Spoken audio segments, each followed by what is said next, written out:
तो भाई लोग नमस्कार। इस वीडियो में हम लोग बात करेंगे जूनिपर ग्रीन एनर्जी आईपीओ के फाइनल डिसीजन के बारे में कि भाई अप्लाई करना चाहिए कि एक बार के लिए अवॉइड कर दे। ठीक है, तो यार देखो, ऐसा बिजनेस से मेरे को बहुत ज़्यादा डर लगता है। एंड डर क्यों लगता है, मैं आपको सबसे पहले इसका बिजनेस मॉडल समझा देता हूँ।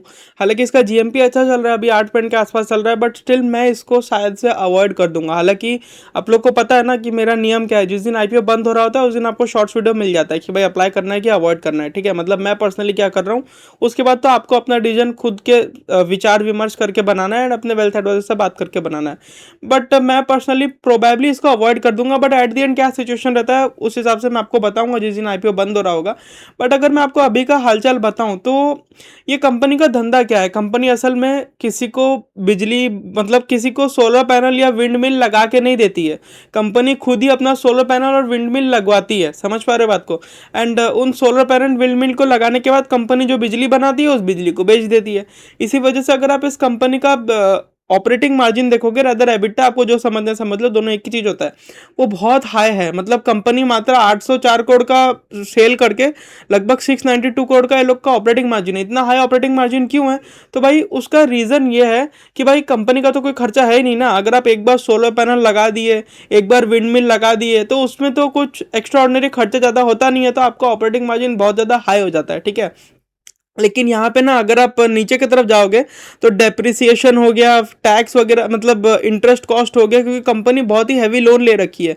तो डेप्रिसिएशन, इंटरेस्ट सब कुछ काटने के बाद इनका जो प्रॉफिट आफ्टर टैक्स बचता है वो चिल्लर के आसपास बच जाता है। क्योंकि ऑब्वियसली कैपिटल इंटेंसिव बिजनेस है ना। आप लोग जो सोलर पैनल लगाए, जो विंड मिल लगाए, उनको आप हर साल डेप्रिशिएट करोगे तो ऑब्वियसली पीएनएल में उसका इम्पैक्ट पड़ता है।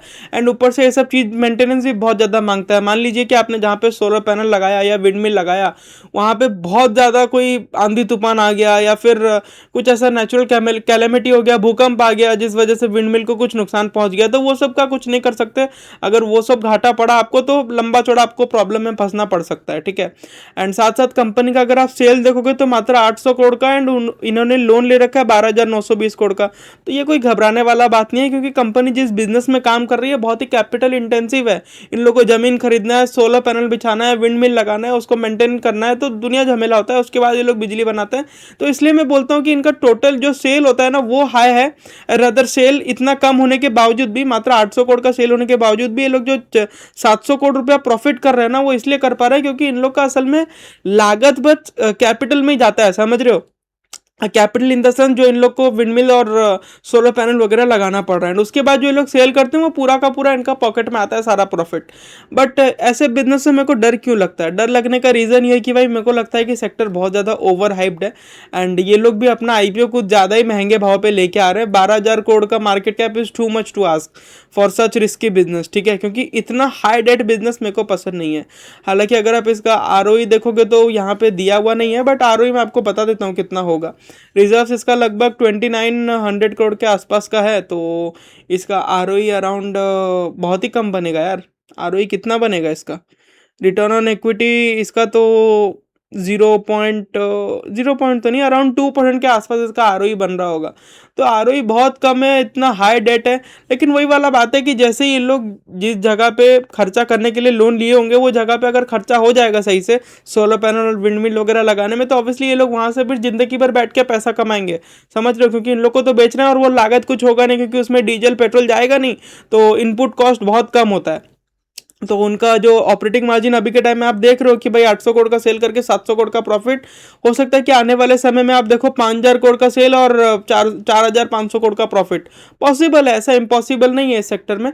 बट आईपीओ में अप्लाई करने के हिसाब से मैं इसको अवॉइड करूंगा मोस्ट प्रोबेबली। ठीक है, रीज़न बस वही है कि यार ये बिजनेस बहुत ही ओवर हाइप लगता है मेरे को। एंड साथ साथ इतना हाई डेट बिजनेसेस मेरे को पसंद नहीं है। मैं पर्सनली इन्वेस्ट करने के लिए भी ऐसे हाई डेट बिजनेसेस को प्रेफर नहीं करता हूँ। एंड अगर आप देखोगे इसका जो आईपीओ का इशू है, उसमें फ्रेश इशू लगभग 1800 करोड़ के आसपास रहेगा। एंड सिर्फ और सिर्फ फ्रेश इशू है, which is a good thing.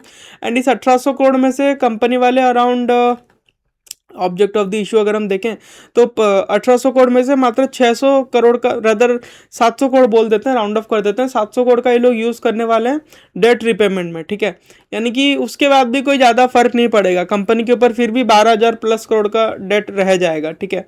And उसके बाद अगर हम लोग देखें तो कंपनी वाले थोड़ा बहुत अपना इन्वेस्टमेंट करने वाले हैं सब्सिडरी में, मोस्ट प्रोबेबली केपेक्स करेंगे लगभग 730 करोड़ के आसपास का अलग अलग वेंचर्स में, कि अलग अलग हम अपना काम को आगे बढ़ा पाए। तो ये पर्पस फिर भी ठीक है, लेकिन ये तो अगर नहीं भी होता ना, अगर ये लोग लोन रिपेमेंट नहीं भी करते तो भी कोई फर्क नहीं पड़ता। जो हिसाब से कंपनी लोन ले रखा है, ये 600-700 करोड़ का लोन रिपेमेंट से कोई फर्क नहीं पड़ने वाला। तो सिंपली अगर मैं आपको बोलूँ तो कंपनी थोड़ा सा रिस्की लगता है मेरे को। आईपीओ में अप्लाई करने के हिसाब से मैं इसको अवॉइड करूंगा। पोस्ट लिस्टिंग देखने का हुआ तो देख लूंगा, क्योंकि यार देखो, अगर ये बहुत ज़्यादा पॉजिटिव लिस्ट हुआ तो कितना लिस्ट हो जाएगा, 7-8 पॉइंट के आसपास लिस्ट हो जाएगा, जो कि इसका जीएमपी चल रहा है। बट अगर आपके मन को पसंद नहीं आ रहा ना, मन में थोड़ा डाउट हो रहा है कि यार मेरा इन्वेस्टिंग थीसिस तो ये है ही नहीं, मैं क्यों इस कंपनी में रिस्क लूं, तो 7-8% को जाने दो यार। 1500-2500 रुपया के लिए आप अपना थीसिस को बर्बाद मत होने दो। तो मेरा थीसिस ये है कि ऐसा बिजनेस इस वैल्यूएशन पे इतना हाई डेट के साथ मेरे को थोड़ा सा रिस्की लगता है, तो मैं इसको अवॉइड करने का सोच रहा हूँ। हालांकि हो सकता है कि इसका फ्यूचर बहुत अच्छा हो, ये लोग सही से अपना सारा डेट का पैसा को डिप्लॉय कर दें एंड फिर वहां से बहुत ज्यादा पैसा कमाए। जैसे कि मैं आपको बोला, 800 करोड़ का सेल करके 700 करोड़ कमा रही है, तो हो सकता है कि 5,000 करोड़ का सेल करके कल को 4,500 करोड़ कमा ले। तो वो हिसाब से आपको देखना चाहिए। तो आई होप आप लोग को मेरा एक तो रफ व्यू मिला होगा कि मैं क्या करने का सोच रहा हूँ। फॉर द टाइमिंग प्रोबेबली मैं इसको अवॉइड करूंगा, बट मैं आपको फाइनल डिसीजन ये था ही था, मतलब रफ आइडिया मैं आपको दे दिया। एंड जिस दिन आईपीओ बंद हो रहा होगा उस दिन मैं आपको क्लियर कट अपना ओपिनियन शॉर्ट्स में बता दूंगा, ठीक है। तो इतना रखता है इस वीडियो में, कंपनी थोड़ा महंगा ही लगता है एंड वैल्यूएशन के हिसाब से कंपनी मेरे को लगता है कि मतलब ये, अगर ये लोग 5-6 हज़ार करोड़ का मार्केट कैप में अपना आईपीओ लेके आ रहे थे तो फिर भी हम लोग रिस्क लेने के लिए तैयार हो जाते। बट स्टिल 12,000 करोड़ का मार्केट कैप मेरे को ठीक नहीं लगता है। तो इतना ही रखते हैं यार। आई होप आप लोग को वीडियो पसंद आया होगा। फिर मुलाकात होगी अगले वीडियो में, तब तक के लिए नमस्कार।